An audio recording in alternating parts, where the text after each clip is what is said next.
Mo kí wa pé a kú àkókò yìí ní orúkọ Jésù Kristi Olúwa. A kú etí ìgbọ́. Oore ọ̀fẹ́ Kristi yóò máa pọ̀ sí fún wa. Orúkọ Jésù Olúwa wa. Ní ìgbà tí a sọ̀rọ̀ gbẹ̀yìn, a sọ nípa ọlọ́tẹ̀. Àwọn kí la àfojúsùn ọlọ́tẹ̀? Kí ni à ń pè ní ọ̀tẹ̀? Àwọn nǹkan yẹn la ti gbé yẹ̀wò. Mo sì fẹ́ wo ìhà tí a gbọ́dọ̀ kọ sí ọlọ́tẹ̀. Ẹ rí i pé níbi tí a kà tẹ́lẹ̀, a rí Kórà, Dátánì àti Ábúráhámù àti àwọn 250 èèyàn bí wọ́n ṣe kó wọn jọ, àwọn èèyàn ńláńlá, àwọn èèyàn tó lóhùn, àwọn èèyàn táwọn èèyàn lè bẹ̀rù nínú ìwé Númérì orí 16 láti ẹsẹ̀ 1. Wọ́n nígbà tí Mósè gbọ́ tí wọ́n bẹ̀rẹ̀ sí sọ, èèyàn mímọ́ làwọn èèyàn, ẹ ṣe wá sọ̀rọ̀ yín di Ọlọ́run fún wọn. Ẹ̀yin náà wá dọ́lọ́run kéékèèké. Rárá o. Ẹ bá àwọn èèyàn lẹ̀, ẹ má dẹrù wíwo lé wọn lórí. Mósè wá sọ fún wọn pé lọ́la Olúwa á ṣe nǹkan. Ẹ jẹ́ kó Olúwa kó fi hàn gan-an ẹni tó jẹ́ tiẹ̀.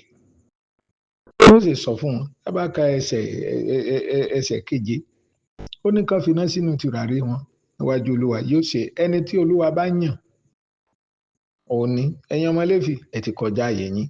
Mósè ti sọ fún Kórà pé ẹ gbọ́ báyìí o, ẹ̀yin ọmọ Léfì, kó a tọ́ fún yín pé Ọlọ́run Ísírẹ́lì ti yà yín sọ́tọ̀ lára ìjọ Ísírẹ́lì yòókù, tí ó sì mú yín súnmọ́ ara rẹ̀ láti ṣiṣẹ́ nínú àgọ́ Olúwa àti láti dúró ṣiṣẹ́ ìsìn níwájú àwọn ènìyàn.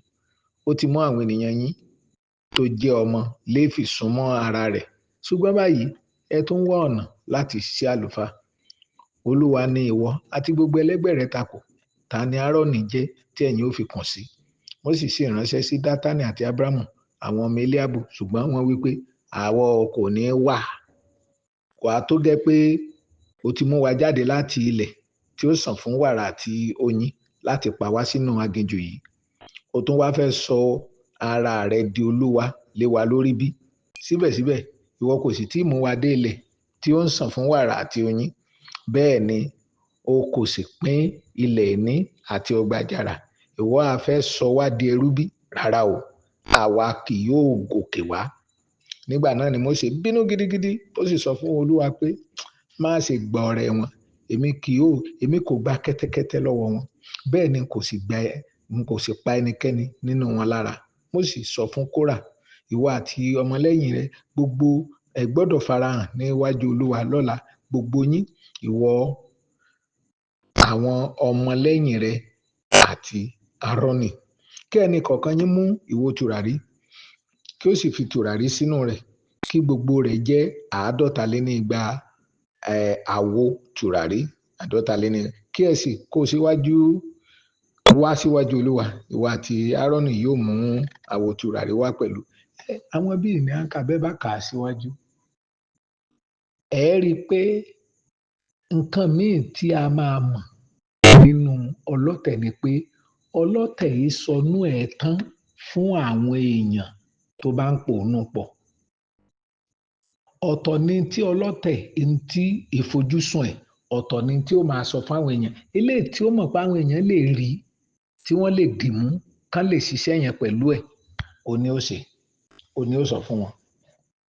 Nígbà tán pa àwọn èèyàn jọ, wọ́n ní ẹ gbọ́, ṣé bẹ́ẹ̀ rí i pé Mósè a máa sọ wípé ẹ̀yin ò ń ṣe ẹni mímọ́. Ẹni mímọ́ sì ni wá, èèyàn ọ̀tọ̀ ni wá. Ṣùgbọ́n nígbà tí Mósè ránṣẹ́ sí wọn, wọ́n nígbà ìjọ wo ló ti ń sọ fún apá máa délẹ̀ lérí ta kò tá àdébẹ̀ ta kan yí kiri lójú àwọn èèyàn. Ó ló máa pínlẹ̀ fún wa àrílẹ̀ tó fẹ́ pín náà. Ó sì wá fẹ́ sọ gbogbo wa dẹrú. Ṣé ẹ rántí pé wọ́n sọ ilé pẹ̀lú àwọn èèyàn? Èrò tiwọn ni wípé ìrìn àjò aginjù yóò gbọdọ̀ pẹ́. Eléyìí tí wọ́n bá sì fi pẹ̀lẹ́pẹ̀lẹ́ sọ fún wa, bàbá kí ló dé láti yẹjọ́ ẹ̀ tí ń ṣèlérí àdébẹ̀ àti kinní kan, ọ̀tọ̀ ni tán sọ fáwọn èèyàn. Àwọn tó ń sọ fún báyìí, wọ́n kàn kó àwọn èèyàn wọ̀gbẹ́ ni. Ọlọ́tẹ̀ kì í sọnù ẹ̀, ibì kan ló ń lọ. Ọlọ́tẹ̀ ìjà rékèrèkè lọ́lọ́tẹ̀ máa ń jà. Ẹ lè mọ ibi tó wà gan-an. Bí ọmọ onígèlègèlè ni. Ẹ lè rí díẹ̀. Ẹ lè mọ bí ó ti bẹ̀rẹ̀, lè mọ bí ó parí. Ọlọ́tẹ̀ nìyẹn. Ọ̀tọ̀ ni tí ọlọ́tẹ̀ ó máa sọ, ọ̀tọ̀ ni tó wà nínú ẹ̀. Ṣùgbọ́n ẹ gbọ́ mi dáadáa. gbogbo bí tá a bá ti ríran ọ̀tẹ̀ ohun gbogbo ni Mósè lè fojú fò dáa ohun gbogbo ló lè fojú fò dáa ẹni tí ó tutù jù ní gbogbo ayé ni Bíbélì pè ṣùgbọ́n a kì í bọ́ lọ́tẹ̀ sọ̀rọ̀ bí ọmọ ìgbàlà ọmọ ìgbé lọ lọ́tẹ̀ tẹ́yàn bá ní ọ̀rẹ́ mi láéláé ní irọ́ yóò yí padà lọ́tẹ̀ yí padà ìrònú wọn kì í yí nítorí pé tí wọn bá ti rẹ́yìn wa ọlọ́tẹ̀ ò ní yí padà bí ọká bá bímọ lè oró ló bí oró ní bẹ nínú wọn ó sì ní ẹ̀wò tá a bá fa àwọn èèyàn lẹ̀ ebe yẹn 200 láti rí bá fa àwọn eléyìí lọ́sẹ̀ kan gbogbo àjọ ọmọ Ọlọ́run ni wọ́n dọ̀ lọ́tẹ̀ pátápátá ẹ wò ó a kì í bọ́ lọ́tẹ̀ gbé ọlọ́tẹ̀ bí adẹ́tẹ̀ ni kò ní nǹkan mọ́ dànù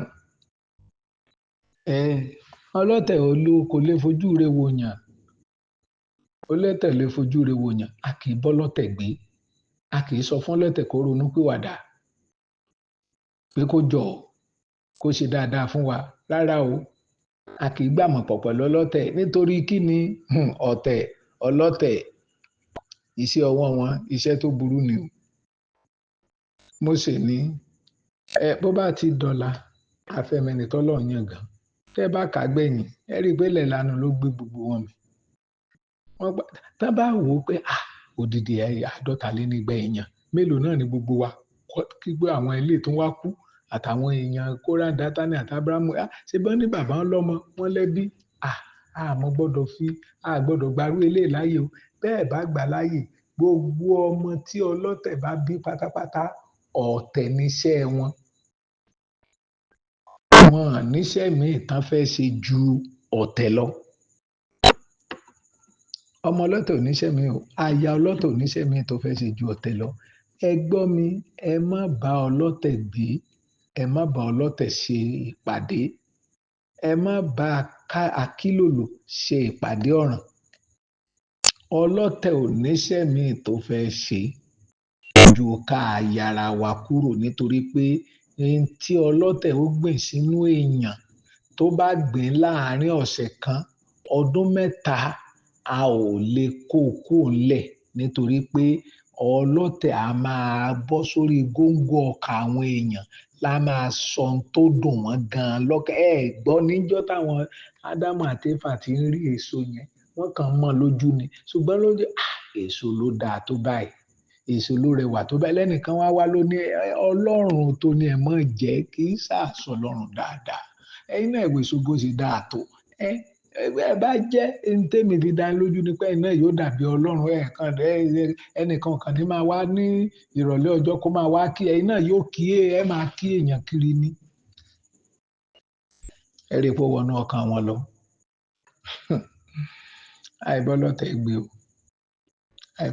gbé o bọ́lọ́tẹ̀ náà bá ń gbọ́ mi yóò mọ̀ pọ́lọ́tẹ̀ lò ọlọ́tẹ̀ kì í ṣe bá gbé ọlọ́tẹ̀ àbànkan jẹ́ àwa tá a wà lẹ́yìn àwẹ̀ ó gbọ́ gbà tó ìwọ lọ bí iṣẹ́ ló máa padà lọ bí iṣẹ́ kó sùn ọlọ́tẹ̀ ò ráyè oorun tí ò bá tí ì ṣe nǹkan tó wà lọ́kàn kan ní balẹ̀ bẹ́ẹ̀ ha ọlọ́tẹ̀ mọ́ ṣáláńgá ilé ìyàgbẹ́ yóò ṣàwáyé dandan tí ó sọ tinú ẹ̀ jáde fáwọn èèyàn nítorí pé ọlọ́tẹ̀ tí ó ń lépa ni láti pòkọ ìbànújẹ́ fáwọn èèyàn pé ẹjà kò máa ya lẹ́nu ni pé bóòlù ẹnìkan ó ṣe dìde tí ó mọ̀ ní òun dàlúrú tí ó kó ọ̀pọ̀lọpọ̀ èèyàn mọ́ra bóòlù ó ṣe rí wọn kó mọ́ra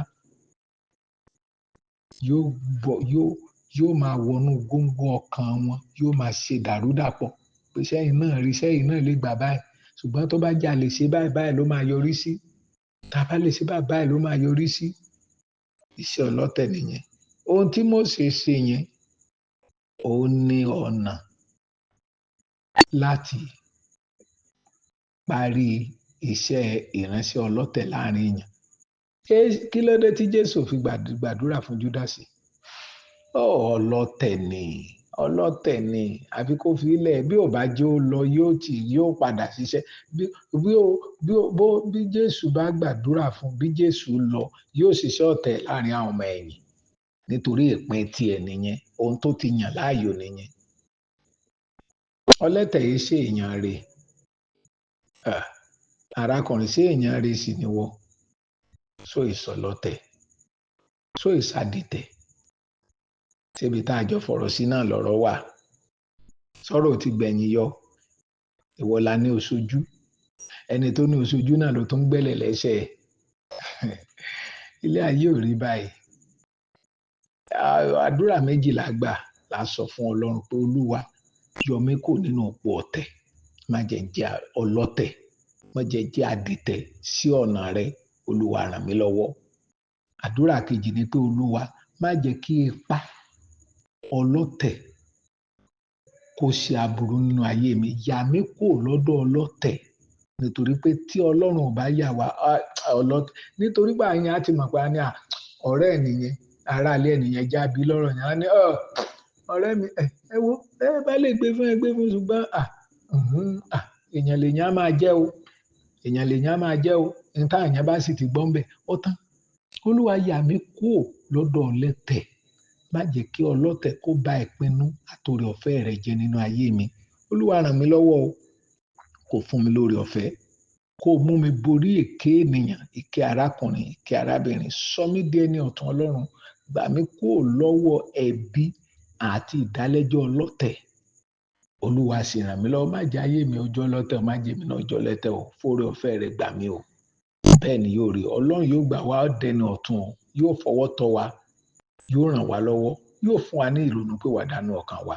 A ó dé ènìyàn ọ̀tọ̀ níwájú rẹ̀. Ní orúkọ Jésù Kristi Olúwa wa. Àmín.